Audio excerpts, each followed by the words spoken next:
Let me guess. You dream of owning your own home, but it feels overwhelming. You're not alone, and I'm here to help. Buying a home is a journey, and it's one that requires patience, planning, and preparation. Whether you're a first time homebuyer or you're looking to trade up, I'm here with some guidance and some steps that will help make the process easier. If we haven't met before, I'm Rebecca, AKA the Mortgage Mentor, and I'm here to help people make smart money choices. Follow so you can learn everything you need to know about owning and buying a home.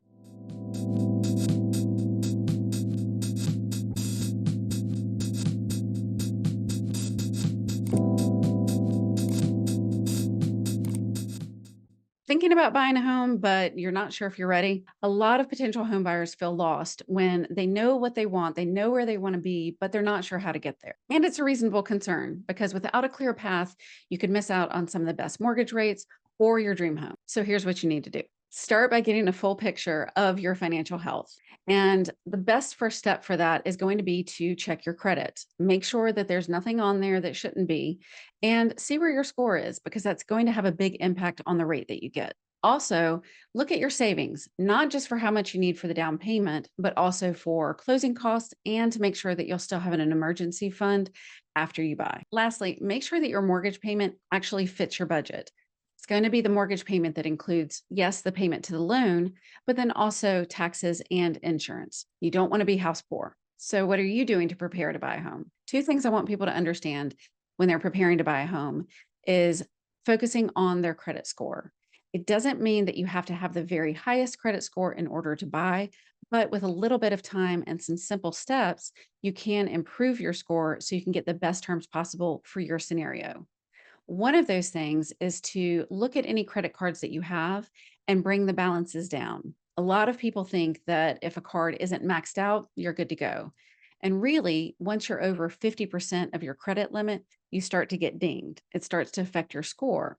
So, the best thing to do is to get that balance, meaning the balance that rolls every month to month, or even if you do pay it off every month, the balance that's reporting to your credit card statement. You'll want to keep it under 50%, or even better is 30%. And the best is to keep it under 10% of your credit limit. That will help give your credit scores a big boost. The second thing is to make sure that you have sufficient reserves after you buy your home because life happens. So you want to make sure that you have 3 to 6 months of living expenses set aside as an emergency fund. Now, that being said, ever feel like understanding mortgages is kind of like taking a calculus class? They can be complex and have their own terms and concepts, and it kind of feels like you need a decoder ring to make it make sense. Making the wrong decisions when it comes to your mortgage can cost you thousands over the life of the loan. Start your home buying journey by understanding mortgage basics, the difference between fixed and adjustable rates, difference in loan terms, and how your down payment affects your mortgage payment. Next, you'll then want to understand what mortgage option fits your scenario best.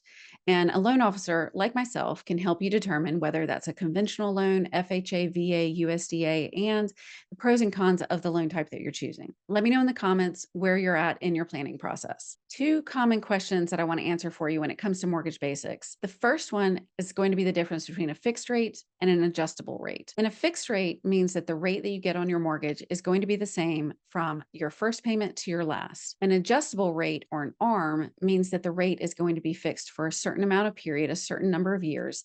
And then after that point, it will change. So, for example, a 5/1 ARM means that it will change after 5 years and it will only change once per year. Right now, ARMs aren't the most popular simply because the rates aren't really that much better than a fixed rate. And the thing that you'll want to look at is the rate low enough that it makes it worth it for me not to have a fixed rate? If there's not that big of a difference, but the fixed rate gives you peace of mind, that's the right choice, even if it costs a little bit more. The other thing that people always want to know is how much down payment do I need? As long as you're going to live there, it's going to be your primary home.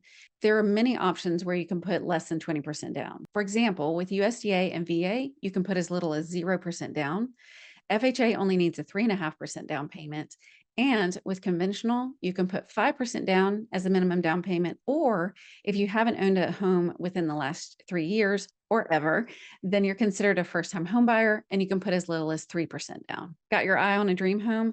Now's the time to get your financing finalized. Choosing a lender and applying for a mortgage can feel like a daunting task, and there's just so much paperwork. The stress of gathering documents and being worried that you've missed something can really overshadow the joy of buying a home. But with the right people on your real estate team, it can still be a good process. Once you're under contract, you need to decide which lender you're working with. It could be the one that pre approved you or a completely new one. My advice, though, is to choose before you go under contract because it's more than just what the rate is and it's more than just how much the closing costs are. You really want to make sure that you're getting good advice from somebody that is going to be there with you from the start to the finish and can get you closed on time. You'll want to be ready with standard documents like your W 2s, pay stubs, and bank statements.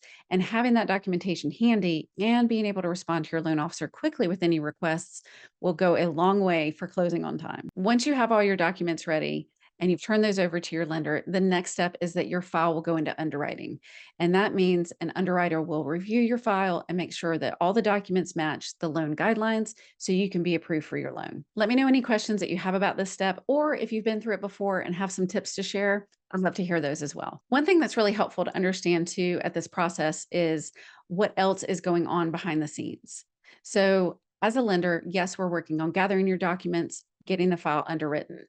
We are also ordering title work from the title company or closing attorney. And that means that they're checking to make sure the property can be legally sold and that all the information that needs to be known is documented. Other thing that happens is that an appraisal is done. And most loans do need an appraisal, and that's where an appraiser goes out, compares the home that you're buying to other similar homes, what they sold for, adjusting for any differences, and confirming that the home is at least worth what you're buying. You will also likely want to do an inspection, but a home inspection is different than the appraisal. And that's something where you can choose the inspector. Typically, your realtor will give you a recommendation, and the lender is the one that orders the appraisal. With both the appraisal and the inspection, you're able to make good informed decisions about the value and the quality of the home that you're buying. Now, after all the loan process is done, your new home is almost yours. But what does closing actually mean? The final steps of buying a home can feel almost as stressful as the start of it because there are all these legalities and steps and things that are happening behind the scenes to make sure that the home becomes yours. And feeling unprepared for closing can stress you out even worse or delay closing. Closing is the final hurdle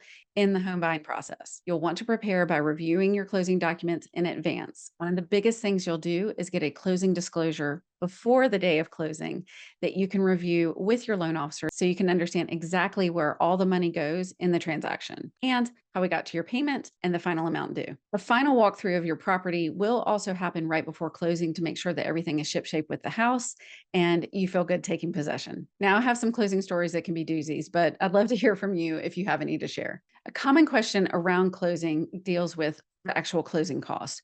What does it take to buy the home beyond just the down payment? Typically, closing costs are going to range anywhere from about 2 to 5% of the sales price. There are different state fees that make some states more expensive to close in, and that will affect the total that is going to be needed. The thing that affects the percentage is going to be your loan amount and sales price. And that's because a lot of costs are fixed, regardless of necessarily what the price of the home is.